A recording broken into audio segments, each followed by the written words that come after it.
Hi everybody, so in this video I'm going to talk to you about 6 Runelite plugins that I deem are must-haves in RuneScape. Some of you guys may already know these, but for those of you that don't, I really hope this helps because it definitely helped me in the game. Also, for quite a few of these plugins, we've had different comments pop up in shorts and in some of our videos that we made where people were asking, what's that plugin that you're using there? And this is for all those people who are wondering what those plugins are. So the first plugin we're going to look at is the status bars plugin. This plugin is by default in Runelite, and when you turn it on, you have the option to show on either side of your inventory a bar with certain stats. You can choose like health or prayer, which is what I have on my left and on my right, but you can also choose run energy, special attack, warmth, etc. Let's see, when you disable it, it just turns into a pillar, but when it's enabled, you get to see your hit points. It can show the counters, it'll show the exact number of how much prayer and hit points you have left. The icons is just the little heart symbol and the prayer symbol on it. And you can choose how big your bar is, mine is at 20. And it's also, you can show the restores, so if this is off and I hover on the prayer potion or the health, the food, it'll give me nothing. But if it's on and I hover on the food, I know I'm going to be healing past full health, so I'm not going to take the food yet. And if I hover over my prayer, I can see that it'll heal me like up to this point. So that's like good visually to see that when you're fighting a boss. I really find it useful, so I hope you guys do too. The next plugin we're going to look at is the prayer plugin. So you type in prayer. It might be off by default, I'm not sure, but you definitely want to turn it on.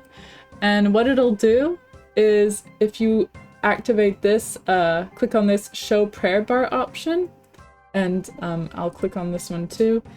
This is what it's going to show you. So it shows you your prayer bar above your head, just a small prayer bar. I have it ticked on hide prayer bar while is inactive because I only want to see it when I'm actually using prayer. I didn't tick hide bar while out of combat because I actually want to see if I forgot to turn off my prayer or not. So that's why I always have it. I don't have this one ticked. But yeah, it's super useful, and you have the option to see the prayer flicking timing. So let's say I turn it on right now. I have this little bar here is for the prayer flicking that goes over it. And you can choose to see that little prayer flick location on the prayer orb, which is on your top right, on the prayer bar, or on both. So I see it on both currently. You can also change the color of this, of course. Oh, and the last one I want to mention is you can also show the time left. So let's say I have it activated and I show the time left. You'll have the time on your top right here next to the little prayer orb.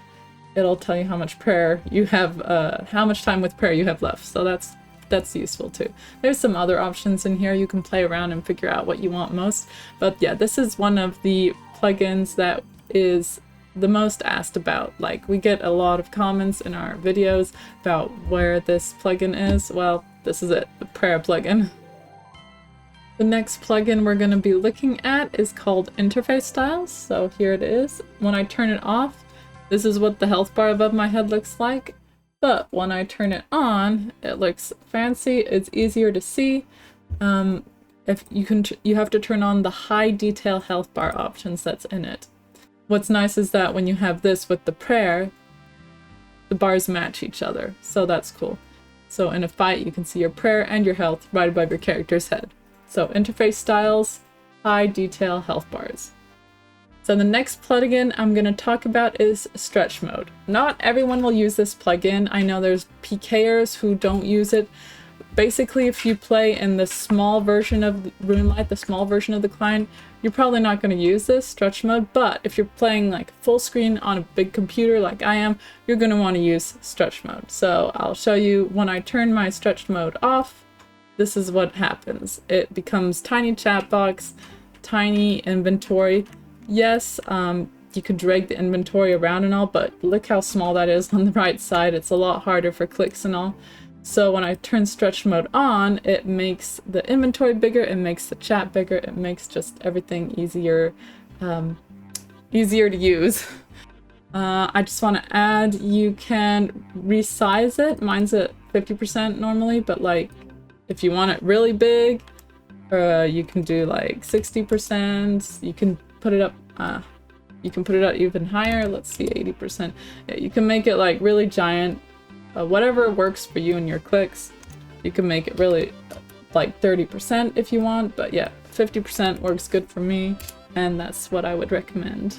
For Runelite plugin number 5 that I'm going to talk about, a lot of you probably know this one already, but there are new players who are coming back to the game after multiple years of having not played, and there are just new players in general, a lot of people who have never played RuneScape, so if you didn't know this one existed, it's called Logout Timer.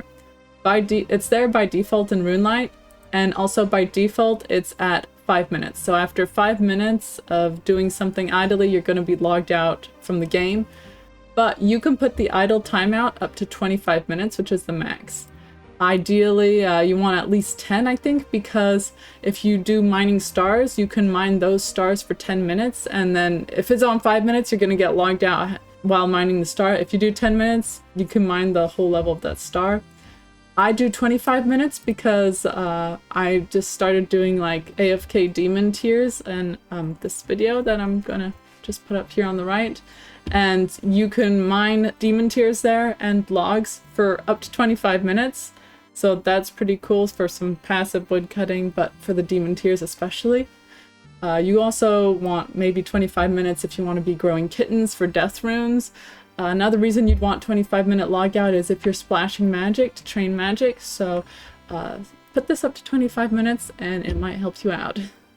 And last but not least, Runelite plugin number 6 I'm going to talk about is called Object Markers. It's also by default in Runelite, and if you're not reusing it, I recommend you use it. It makes clicking a lot easier in the game. So here you have it. It allows you to right-click on an object. So let's say I want to highlight this teleport altar. I press shift and then I right click, and then I can mark the object altar and it'll highlight the shape of it in yellow because that's the color I have picked out. And this just allows me to see it easier, and it just helps me to better visualize where I want to go and what I want to be doing. So if you have something marked that you want to unmark, you press shift, you right click and you unmark the object. And it's really useful for, like, in this instance, let's say I want to go kill some Ankus for a Slayer task. I have to run down this way and then go through a crack down to the lower levels to kill the Ankus, but I highlighted it, so now it's a lot easier for me to quickly click right away at the spot where I want to go and run right away there. If I can unmark it, when it's unmarked, see, you'd probably like run and then figure out the spot. You can still see it if you hover on exactly the right spot. You'll have the option to squeeze through the crack, but having it highlighted makes you be able to click it right off the bat and will save you time overall. So that's Object Markers, the last Runelite plugin that I think people should definitely be using in RuneScape. Alright, so that's everything I had to say for this video. Those are the 6 plugins that I recommend and plugins that I have had questions about and that I wanted to talk about. So I hope you guys enjoyed that. I hope they were useful to you, and if you have any Runelite plugins in mind that you think people don't really know about or don't use enough, leave your comments down below for the people who are coming through and who want help to get better at the game with the Runelite plugins. I'm going to be making another Runelite plugin video about plugins that I recommend for Slayer and PVMing, so if you guys are interested in that, leave us a like, a subscribe, and it'll be coming out soon. Peace!